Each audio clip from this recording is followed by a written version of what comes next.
All right, good morning, everybody. My name is Samantha Mirabal, and I'm with Melco's application team. And this is our Design Shop talk where we get together on a weekly basis to try to answer your questions and see what we can help with, what you can learn, those sorts of things. If you have any questions, you're always welcome to please type them into the feed on the comment. Don't message them to Melco. I can't see those. But any other time, feel free to email applications@melco.com or type them in and we'll get your questions answered the best that I can. If we don't know it, we'll find the answer for you if I don't know it. All right. So I'll start off with a few questions that I had prior. So if you see me looking over to the side, it's because I'm looking for questions. I can only see 4 comments at a time. So just keep that in mind if I'm looking a little too shifty-eyed. That's what's going on. All right, so let's start off with the first question I had, which was, when I type a line of text in capital, I assume in capitals, and want to change the second letter to a different color, what do I do? All right, so let's do it. I'm going to go to DesignShop. All right, so to create text, right here is your lettering element. All levels of DesignShop have that. Good morning, Margaret. So you would click on the screen, type whatever you want. So one thing you can do is, if I type my first letter, if I know I'm going to change the color, I can just come down here, click on my color palette for any other color, and then continue typing. Okay, and if you want to change additional colors, I could then come down here, text, I don't know, whatever you want to type. All right, so that changes colors as you're typing. When you're done, you hit enter. I can center it on in my design, and there we go. All right, now what if you just typed it all in one color? So let's change it to one color. So you typed it out, and now you want to change individual colors. All right, so what do? You select the text that you want to modify. So you always have to select something before you can edit it. After that, you click on the letter right there. See that little black X? Those are how you select individual letters. All right, now if I want to select more than one, I can hold my control key down. So let's say I want the A, the S, the E, and the T, because I want to do every other letter a different color. Well, I can select those all, and just over my color palette here, click color. Okay, so now that those are selected, now I've got every other letter is a different color. Okay, if you want to combine it down to one color again, select the text, and then on your color palette, just choose anything you want. Okay, so that was the first question I had. How do I change it to a different color? Next one, I've got 2 that are pretty similar that came in. How do I line up a design that cannot be done in a single hoop? And then also, how do you tilt a design when it's not perfectly lined up straight in the hoop? All right, so those both are related to laser alignment. So let's come back to that in just a second. Let's talk about this one. How do you reset the stitch order on a pre-digitized design so it will sell center out for a hat? So if it's text, that's simple to do. If it's a design where it's got a bunch of different, it's a logo of some sort, that really has to be digitized specifically for hats. There is no magic, select it and say, all right, now so center out. That's kind of the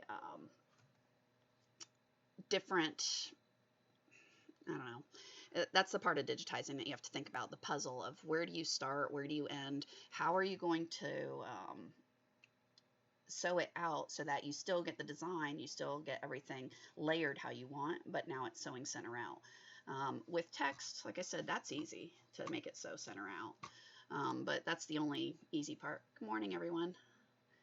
All right, so Rachel, just so I don't forget it, I'm very interested to know the different types of tie-ins and tie-offs and when's the best time to use each one. Okay, so we'll come back to that.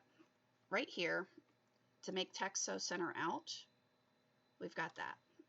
So that makes, this one right here is horizontal stitch order. This little icon means center out. That one means from left to right. That one means from right to left. All right, so you just kind of follow the arrows. When you do that, what you'll notice is my center, where it's going to start, is where the green circle is. Where it ends is where the red X is. All right, so if I do a redraw, you'll see now it's sewing center out. Okay, so it's easy when you come to text, but doing other things, actual designs, it really, you've got to think about it, drag steps around, maybe even redigitize it so that it will sew center out.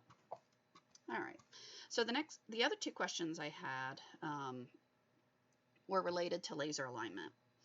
And Rachel, to answer your question on knots, since that's with DesignShop, there are 5 different style knots that come. Okay, so style 1 and style 5 are lock stitches. I have a strong affinity to only using style 1 or style 5 because of how they lock in the threads. And it's style 5 is a much more aggressive knot. It forms an X. It's very secure. It doesn't come undone. The downside to it is it can be very visible on some designs, right? Because what you'll see with a style 5 knot, let me change these both to 5 and hit apply, and zoom in and find some of them for you. This color is awful. Properties, tie-ins and tie-outs. I just want them all to show up so you can see them. Where are you? There they are. All right. So right there is one of the tie-offs. See that little X? So on some lettering, that X will actually leave a little tail hanging off the letter. And that can be obnoxious. It can be an eyesore. So while I really prefer a style 5 knot just from the security aspect of it, sometimes it really just doesn't work with all designs, particularly when you're going into smaller text, right? So when you're going into smaller details, that big old X becomes more and more of an eyesore the smaller your details are going. So in those cases, I prefer to go to a style 1. Now your style 1, what is it? All right, so to see what all the knots are, down here you see where it says show tie types. This is showing what they do, right? So for a style 1, it does a stitch back, a half stitch forward, locking in that thread. It goes back to where you start, and then it takes off sewing. All right, a style 1 is more in line with your stitching. So it's easier to bury, easier to not notice. So most customers don't even notice they're there. I got into a habit a long time ago looking at things in the store that were embroidered just to see if how do they leave connectors in? Do they get rid of them? What type of knot? And you'll see, once you start recognizing them, you'll see this used a lot because it's so hidden. Well, style 2, I don't like it because it's a single back stitch and then it starts sewing. Same with style 3, 2 back stitches, it starts going. Style 4, it jumps off just like a style 5, but it's not locking in your thread. So again, the 2 through 4, I don't personally use at all. But style 1 and 5. 1 is when I want to bury the knot and don't have it visible. Style 5 I like the most because it's more secure. It's the most secure knot. It's a big X. But downside is it doesn't work for all things. Sometimes this X will be hanging. Oh, I put it back to a style 1. So that's a style 1 knot, so you don't even see it. But that X will leave a tail hanging off things, which can be obnoxious. Okay, so all right, we have another font question typed in. So before we get to laser alignment, let's do that. How do you put a slant on fonts that are already digitized, like the ones you place each on? You use transform. So up here, object transform outline is what you're going to use for those. So let me close this. No.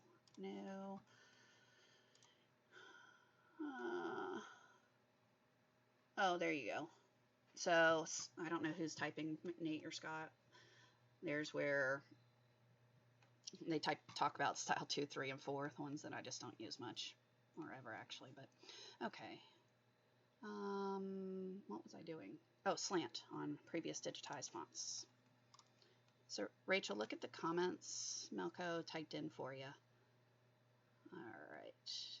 Where are my designs? I was going to go grab a font. Quick. Things I've bought. Fonts. I don't know. I'm just picking. Oh, that one, of course, is not a good one. Oh, hi, Nate. All right. Pick one. I'm just picking one. Okay, so this is what I think you're referring to, is fonts that you buy that come in one letter at a time, and they're expanded files, right? So from there you would go Object, Transform Outline, and then you can take this and move them. Now, just I always like to be judicious and not do very large changes to pre-digitize things. That's just a personal preference, but by using that transform outline, you can do all kinds of things with it. All right. Okay, so how can you add a nice border around letters? So I've got an example in the laser alignment stuff that I was going to talk about that I'll incorporate that. All right. Let's see. Okay, so a few questions on laser alignment that came in were, one, how do I tilt the design when it's not perfectly lined up straight in the hoop? And also, how do I do a design that can't be done in a single hooping? All right, so this one is just a straightforward laser alignment activity. All right, so the easiest way I can think to describe it without like being in front of a machine, where's DesignShop? All right, so let's say, just because text is easy. All right, so let's say I want to put this over a pocket, right? So I hoop my shirt, my pocket's crooked in the hoop. What do I do? All right, well, if I just take this and just so we can look at it easily, I'm going to draw a fake pocket here. So to give you the idea.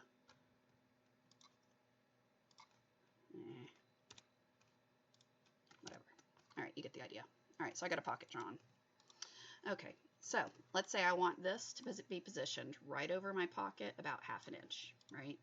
So one, I would need to set up my design to be the distance above my pocket that I want, and my laser alignment goes along the center of the file itself, so this red line. All right, so I'm going to position this. This line right here is about 1/2 inch, so there's my 1/2 inch above a pocket. All right, so now when I hoop it, what you're going to do is use the points here to do your alignment, right? So if you happen to hoop it where your pocket is actually rotated, by doing your alignment by using these two corners, and I'll show you the commands in a second, that's going to take your design that you have already placed, rotate it and center it based on the 2 points you program in. All right, so over here, okay, here are all the different laser alignment commands. There are a lot of them. What I would suggest, if you've never done laser alignment, stick with one, learn it well, and understand it. Make sure you have how that one works before you start adding all this stuff into there. There's a lot of different options. This is the one I always suggest you start with. It's going to rotate and center your design based on what 2 points you program in. So how does this work? You literally use your hoop and your arrows on your machine to move that laser, so you go to your first point on the left. Then you're going to go, once you get there, you click the laser button and hit the left. Then you're going to again use your hoop and arrow buttons to navigate to your second point. And then once you're there, you can do laser left again. Now that's the downside, you're on the right hand side, but it's still laser left. So the command sequence is laser left, and then as soon as you do that, you would hit laser and bullseye. Okay, so laser left, laser bullseye. That's the command sequence. Once you hit laser bullseye, if you look at your screen on the computer, you'll see that it's calculating. So it reloads your design and it will shift and center along whatever angle it is. All right, so what if it's not a pocket? You would put a straight line wherever you want your design to go. You can do that with a piece of tape, with chalk, however you want to mark it, right? And you would hoop your thing, click on one point, laser left, go to your next point, laser left, laser bullseye. It'll rotate and center right there, all right? And it'll be perfect to however you want to position it. So, like I said, I use that. Well, laser alignment is one of my favorite features. I use it on pretty much everything I do. Where is DesignShop? Left me. There it is. Okay. So it's literally that simple. You would hoop it when you do laser left, laser bullseye. the machine will recalculate, rotate, move this, and line it up perfect with your pocket, whatever you're doing. All right, but your design has to be set up with this centered, because that's what's gonna, it's gonna push this right there. That red line will go through here, and this one will go there. All right, there are a bunch of examples on there on YouTube. Nate's done some, I've done one on my personal channel, we've done it several times on Melko's channel, so there's a lot of good resources out there. Now, another question that came up was, how do we add borders to letters? Well, it depends on what type of border you're trying to do. You can always go into the lettering, click on auto borders, enable auto border. I do not suggest using stitch borders last unless it's something really short, because what stitch borders last will do is it'll sew all the text, then it'll go back to the start and start sewing all the borders. That's not necessarily the best practice, because what you'll end up with is, if you've got a really long line of text, by the time you get to the last one, the border is no longer registering. So it's always better to finish as you go. All right, you can always adjust the width of it. Okay, and now you'll see I've got a border on all those. So that's one way you can do it, is by using auto borders. And how that sews, it'll sew your first letter, then it'll sew the border. First, second letter, border, third letter, border. Okay, so along the lines of what do we do when you have a big design and it won't fit in a hoop, right? All right, so I just did this for something to show. All right, so let's say you're trying to make a big banner that says open, okay? And if I turn on the hoop, you'll see it's really big, right? So this entire thing is 40 inches wide, all right? And it's roughly 12 inches tall. Did someone else just put? I don't see any other comments yet. Okay. It's about 40 inches wide, 12 inches tall. How do we do it? All right. Well, it's really, you got to think about how you're going to plan it first, right? So I have this pre-drawn, but I take whatever the hoop I want that I'm targeting to use for the design, and I draw it in there with the maximum design that'll fit in there. So basically roughly that dotted line. Then I turn off the hoop, because really I'm just going to focus on this. And then you literally are going to try to think about, how are you going to hoop this? Well, my first one, I probably would want to position, let's say like that, and I'd sew my O. And I want to make sure for my next hooping, I've got something relative to my first letter that I can use for alignment. All right, so let's say that'll be our first hooping. I'm going to copy and paste that and move it and decide where I want my second. Again, I got the entire P in there and then part of my E, and I'll explain why in a second for that. So first, all I'm doing is pasting these in just to give me a reference. Now, obviously, I can't leave this as one file. This is a planning exercise first, and then we'll break it up into its separate files. All right, so, all right, let's say that's how we're going to, yeah, there. All right, so let's say those are the hoopings we're going to use. All right, so now what? Well, now we have to think about how we're going to do the alignment. And you remember over here, I showed you there's a whole bunch of different commands, right? So you can center it. You can actually left justify or right justify. So let's assume we're going to use a left justify. Okay, so we're going to use laser left, laser right, laser center. That's going to take the design, rotate it on whatever I choose, and it's going to justify it to that first point. That's going to be the center. All right, so back to DesignShop. I've got my O. Where do I want to position this? So I'm going to have to sew a marker over here somewhere to help me get that first point for my O, or for my P. All right, so I'm just going to put it under this. These are going to be applique letters in the end, so I'm going to put it under here. This might be too detailed of an example, and I apologize. So I'm just going to draw a line and give it a bright color, mainly so I can see it nice and loud. And I'm just going to make it larger so I can see it easy. Okay. All right, so let's say that's going to be the line that I'll end up digitizing on there, and it gets covered up so I don't have to worry about picking stitches, because I don't like picking stitches personally. And then in our second hooping, again, we need to do that same thing, copy paste. I'm going to stop after this letter E just because I have a feeling this is might be too big of an example, but that's all right. Okay, so all I'm doing is putting lines in areas they're going to get covered up. Okay, so practically speaking, now what do we do? Well, now we have to digitize, making sure we have those markers in each of our files. So if I take my O, copy, new, paste, center it, there. There's my first design, and you'll see it's going to fit in my hoop if I turn the hoop on. So now I can just digitize this O. All right, so I'm going to do it quickly as an applique. All right, so how do we do it quick? Well, I'm going to select my vector. I'm going to hold the shift key down and click on this walk input. All right, so I got a walk input O. So if I turn off the vector, you can actually see it. All right, so that's my placement. I'm going to copy and paste that, give it another color. So that's my tack down. Okay, and then I'm going to copy and paste that again, give it a third color, and then change it over to a single line by holding my control key and clicking on that. So now they're single lines,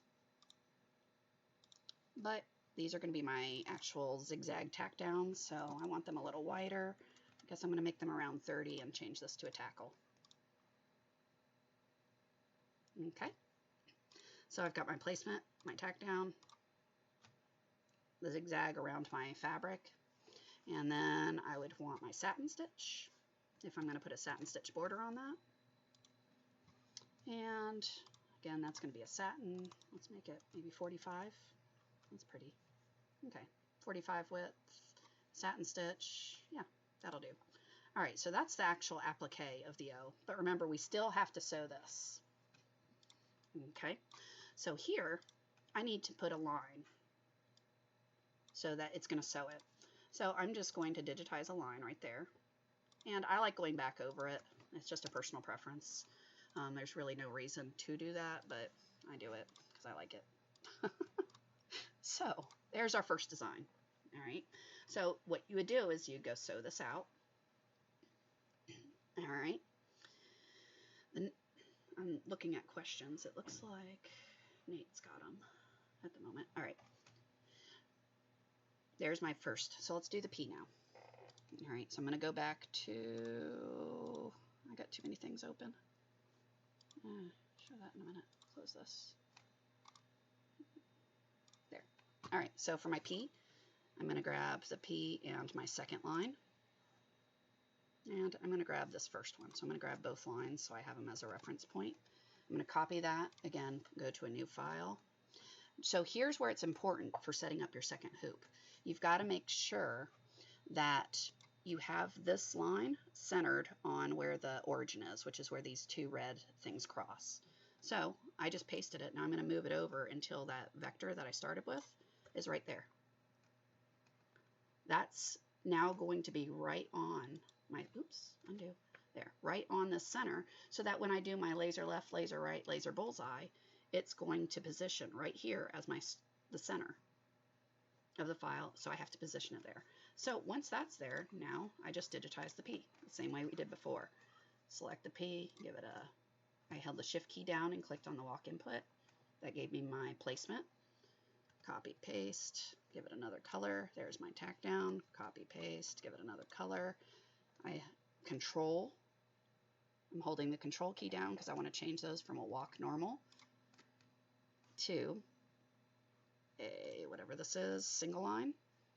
And that's going to be, let's say, a width of 30 and a tackle. So that's a zigzag. Copy, paste, again, give it another color. And I'm going to change this back to a satin. And let's make the border the same as we did before, 45.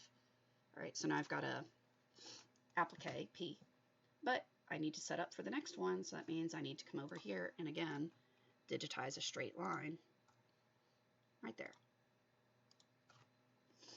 All right, so then we can go do the next letter. So now that we have files, what do we do with them? All right, so we're going to hoop our O's, do this design. We're going to have now a random line on our fabric here. Before you set it up, hello, John. Before you set it up, before you actually run, you would want to draw a straight line down, using, I like to use painter's tape. So that gives me my straight line of where I want something to go. All right. So you'd put your painter's tape down there, giving you a straight reference point. So your first item, making sure that you center it on that painter's tape. After that, you'd peel it off. When you go to do your alignment for your second hooping, you would do laser left right there where the tape and this line intersect, and then pick another point somewhere off to the right. That's where you do your laser right, and then laser bullseye. And again, it'll rotate and center your P so that it's lined up right there. Okay, that's a bit of a big example, but you just keep on building it up like this. Now, there are really good videos that have been done that we did in the past, and this is one of them, right? So there's a whole continuous embroidery video out there. I can show you where it is so you can see it.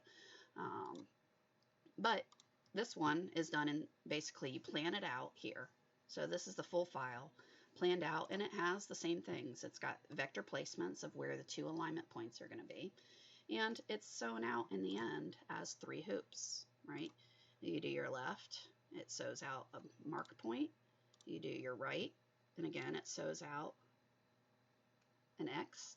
And then when you're going to do the center portion, now you have those 2 X's to use as your alignment. Laser left, laser bullseye. It rotates and centers it. So this whole example, including the files, is available for you. I'll show you how to get to it. Let's see. Actually, hang on, give me 1 second. Melco, no, YouTube. If you go to YouTube, maybe, sorry, my computer's chugga. Melco. I usually go straight to YouTube, search right at the top for Melco and hit enter. And when you do that, let's make it where you can actually see it. There we go. All right, so there's a few channels. This one right here, if you go to Melco Embroidery Machine Education and Training, that's where all the live videos end up. If you go to the playlists and look at the lives, it was done last year, is that one pumpkin example. It's a video called Continuous Embroidery or something like that. So just scroll through the list under this live sessions and you'll find it. All right, so it's down pretty far. Where is it?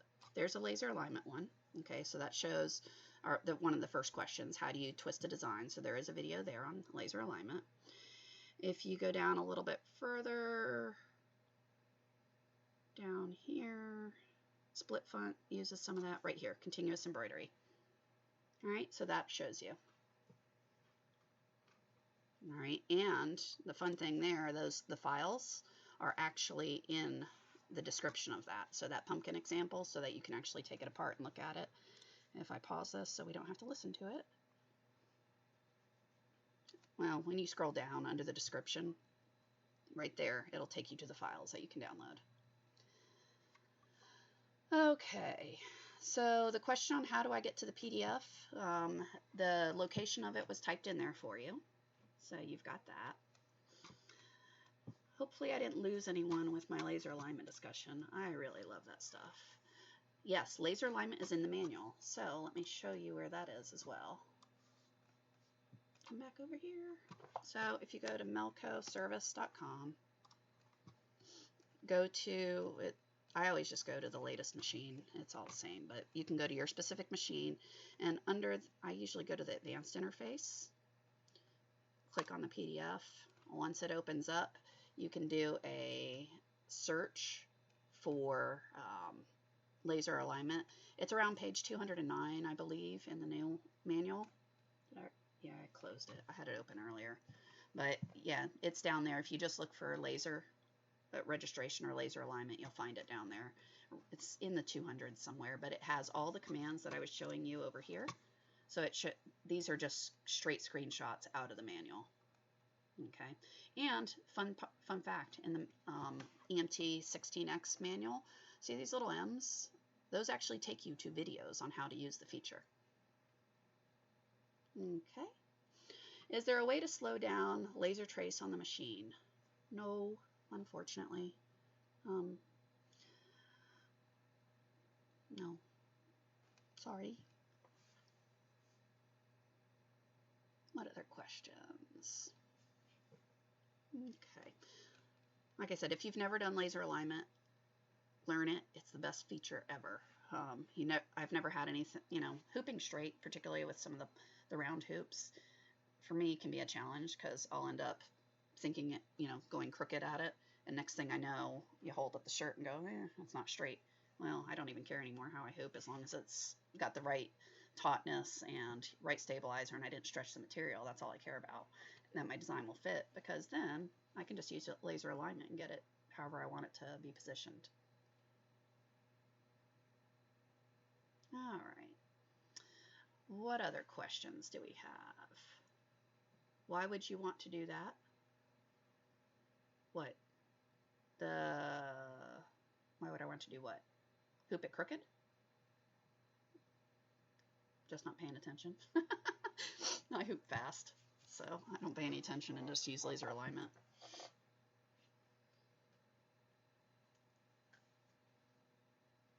All right, any other questions? I don't see any, so, excuse me. All right, well, I don't see any other questions. Slow. Why would you want to slow the trace down? I know some people like to, it goes so fast that they can't see if the points are all in their, if they're right within the hoop, because they missed it. It went too fast around a particular corner and they were really wanting to get as close as possible to one side. That would be a reason to slow it down. I know in the past I've hit stop just to verify, but sometimes slower would be easier, particularly if you're trying to get exact placements or if you're pushing the limits of the hoop and you want to make sure that you're not going to bang into something. It's always wise. All right, any other questions? Okay, Nate put the link to the continuous video that I was showing you how to navigate to, so that's up there. All right. Well, I hope everyone's enjoying their quiet time with all the quarantine stuff. Haven't been out in a few weeks now, so this is fun. All right, wait a minute more, see if there's any other questions, and if not, I will talk to you guys next week. And remember to type in your questions, send them in through email, applications@melco.com, type them into the posts. I guess Melco typically gets this posted on Wednesdays about. So type in your questions. I try to get them ahead of time so that if I can make examples, we do. Or in that way, if I don't know the answer, I can find it for you. So I hope these are helpful for you. Let us know what you want to learn about and we'll get it. All right. You guys stay safe. Wash your hands. Have some fun. I will talk to you guys next time. I'm glad you guys are enjoying them. Thanks.